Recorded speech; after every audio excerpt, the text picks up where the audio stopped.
साथियों नमस्कार। एक लंबे अरसे के बाद आज मैं सहारा निवेशकों के साथ अपने चैनल के माध्यम से रूबरू हो रहा हूं। साथियों, निवेशकों की पीड़ा का समाधान अभी तक नहीं हुआ है। निवेशक भुगतान के लिए लगातार सरकार की तरफ उम्मीद भरी नज़रों से देख रहे हैं। भुगतान क्रांति का जो आगाज मैंने 2019 में जो किया था, आज बड़ी रफ्तार के साथ प्रगति कर रहा है। देश के कोने कोने तक सहारा के निवेशक जागरूकता के साथ आंदोलन को गति दे रहे हैं। भले ही मेरा इस आंदोलन में प्रत्यक्ष रूप से सहयोग न रहा हो, लेकिन इस आंदोलन की शुरुआत में निश्चित ही हमारे जैसे कुछ चुनिंदा साथियों ने सहयोग किया था। आज मुझे इस चैनल के माध्यम से आप लोगों के समक्ष रूबरू होना पड़ा। उसका कारण ये है कि भुगतान की क्रांति को हमें और प्रखर करना होगा। हाल ही में हुए लोकसभा चुनाव में सहारा के निवेशकों को जिस प्रकार से छला गया है, समाजवादी पार्टी से लेकर बहुजन समाजवादी पार्टी से लेकर कांग्रेस से लेकर भारतीय जनता पार्टी के लोगों ने सहारा के निवेशकों को छला है। अमित शाह ने सहारा के निवेशकों से वादा किया था, वो वादा भी टूट गया। अमित शाह ने 9 माह में निवेशकों का भुगतान कराने का वादा किया था। साथियों, कहीं ना कहीं अगर देखा जाए, इस भुगतान न होने के पीछे हम आप लोग भी जिम्मेदार हैं, क्योंकि हम आप लोग एक दूसरे से ही उलझे हुए हैं, आपस में ही कमी निकालने में लगे हुए हैं। जब तक ऐसा होता रहेगा, तब तक षड्यंत्रकारी लोग षड्यंत्र करते रहेंगे और सहारा के निवेशकों की आवाज़ को कुचलते रहेंगे। हमारा आपका पैसा, मेहनत की कमाई का जो पैसा है, सरकार को इसके लिए विवश करना पड़ेगा, मजबूर करना पड़ेगा। किसान सम्मान निधि के लिए हाल ही में सरकार ने पूरे देश में किस्त खातों में डाली। बड़ा ढिंढोरा पीटा गया। हमारे पास भी एक मैसेज आया कि प्रधानमंत्री जी लाइव प्रसारण के माध्यम से किसान सम्मान निधि का शुरू। साथियों, 2000 रुपए की किस्त देकर के 20,000 करोड़ रुपए का वितरण किया गया। ये 20,000 करोड़ रुपए किसका था? क्या हमारे आपके खून पसीने की टैक्स की कमाई नहीं थी? तो सहारा के अंदर जो पूंजी लगी हुई है, क्या वो हमारे खून पसीने की कमाई नहीं है? सरकार अपने उद्देश्य से भटक चुकी है। सरकार आर्थिक उन्नति पे ध्यान देने में लगी हुई है। आर्थिक उन्नति सरकार सिर्फ अपने स्तर से देख रही है, इससे जनता का उसका कोई सरोकार नहीं रह गया है। हमें आपको अपने भुगतान के लिए पूरी बुलंदी के साथ अब आवाज़ प्रखर करने की आवश्यकता है। मैंने प्रथम वीडियो में कहा था आप लोगों से, अगर आप लोग उस वीडियो पर गौर किए होते तो आज दिन तक आप लोगों का भुगतान बकाया बचा ही नहीं होता। मैंने जिस प्रकार से कहा था कि सहारा के करोड़ों निवेशक हैं और ये ईमानदारी पूर्वक चाहे ले तो भुगतान प्राप्त करने के लिए 1 माह पर्याप्त है। पूरी ऊर्जा से जिस दिन से लग जाएंगे, 1 माह के अंदर हमारा आपका भुगतान प्राप्त हो जाएगा।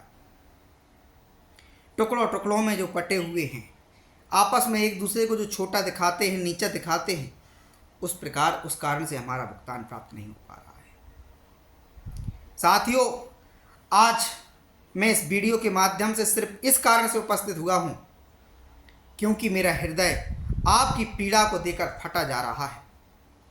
मेरे हृदय में जो वेदना है, उसे शब्दों में व्यक्त करना बड़ा मुश्किल भरा काम है। ऐसे ऐसे लोगों का पैसा जमा है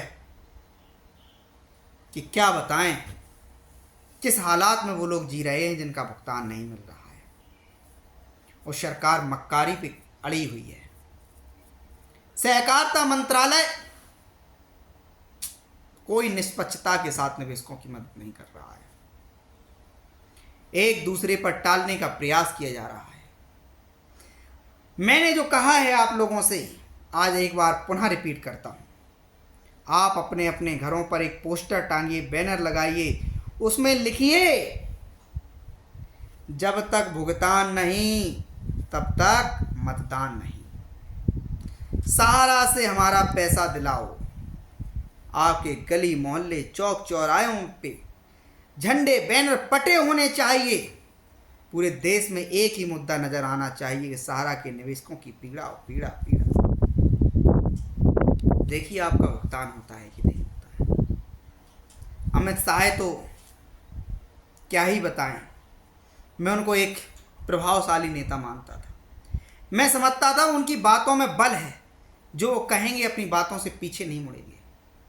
लेकिन अमित शाह ने वही काम किया जो अब तक नेता करते आ रहे हैं। अपने वादे से पलट गए, अपनी बातों से पलट गए और सहारा के निवेशकों से किया हुआ वादा भूल गए। उन्हें महसूस ही नहीं है कि सहारा के निवेशकों का दर्द क्या है। साथियों, आज आप लोगों से फिर एक बार अपील करता हूं, प्रधानमंत्री कार्यालय को रजिस्ट्री से पाट दीजिए। प्रत्येक निवेशक से एक एक खाते की रजिस्ट्री करवा डालिए। प्रत्येक निवेशक को जागरूक करिए और बताइए, उस प्रार्थना पत्र में, उस ज्ञापन में प्रधानमंत्री को बताइए कि आप चाहते क्या हैं, आपको क्या अधिकार है। आप जो गद्दी पे बैठी हुई हमारी आप पूंजी नहीं दिला पा रहे हैं। दुनिया का सबसे बड़ा घोटाला इस देश के अंदर हो गया। हजारों लोगों ने काल के गाल में समा गए, कारण रहा सहारा से भुगतान नहीं मिलना। सहारा समूह के अधिकारियों पर हजारों की संख्या में इस देश में FIR पंजीकृत हुई। कार्रवाई क्या हुई? ढाक के 3 पात। उपभोक्ता फर्मों से लेकर उच्च न्यायालय तक कितने कितने कितने मुकदमे पंजीकृत हैं। जागो सरकार। आपका SFIO जांच कर रहा था सहारा समूह की कंपनियों, कुछ नहीं हुआ। आपका कंपनी ट्रिब्यूनल क्या कर रहा था पता नहीं है। आपका वित्त मंत्रालय की तो पूछो ही मत। संसद में ना जाने कितने बार इसने सहारा समूह के बारे में गलत तथ्य रखे, गलत आंकड़े रखे। साथियों, भुगतान का एकमात्र तरीका है क्रांति, क्रांति, क्रांति, क्रांति। लिख लीजिए, इसके अलावा कोई दूसरा रास्ता नहीं है। चाहे वो क्रांति आप सड़कों पर जला के फैलाइए, चाहे DM के दफ्तर में प्रार्थना पत्र देकर फैलाइए, चाहे वो क्रांति आप अपने दरवाजे पर होर्डिंग पोस्टर लगाकर फैलाइए, चाहे अपने घर दरवाजे पर आए हुए नेता को संबोधित करते हुए फैलाइए, चाहे आप उसके लिए CM PM कार्यालय को प्रार्थना पत्र देकर फैलाइए, और चाहे वो क्रांति वीडियो के माध्यम से फैलाइए। साथियों, आप 24 घंटे में से सोशल मीडिया पर मुझे लगता है कम से कम 3 घंटे 4 घंटे आजकल अधिकांशतः लोग दे रहे हैं। जिस दिन से चाहे लोगे 10 मिनट देना शुरू कर दो। एक एक व्यक्ति फेसबुक, इंस्टाग्राम और व्हाट्सअप, फेसबुक सारी जगह पर वीडियो छा जाए, सहारा के निवेशकों के दर्द की कहानियाँ छा जाए। कोई माई का लाल नहीं है जो सहारा के निवेशकों का भुगतान रोक सके। 1 महीने के अंदर भुगतान होगा। आप सामूहिकता से आइए, तो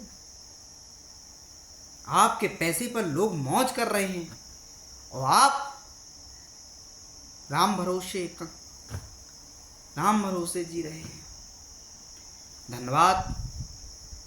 इसीलिए आज मैं आया था कि आप लोग यदि हमारे चैनल को बहुत लंबे टाइम तक से देख रहे हैं तो प्रयास किया मैंने जो सदमार्ग हो, सही रास्ता हो, वो बताया जाए।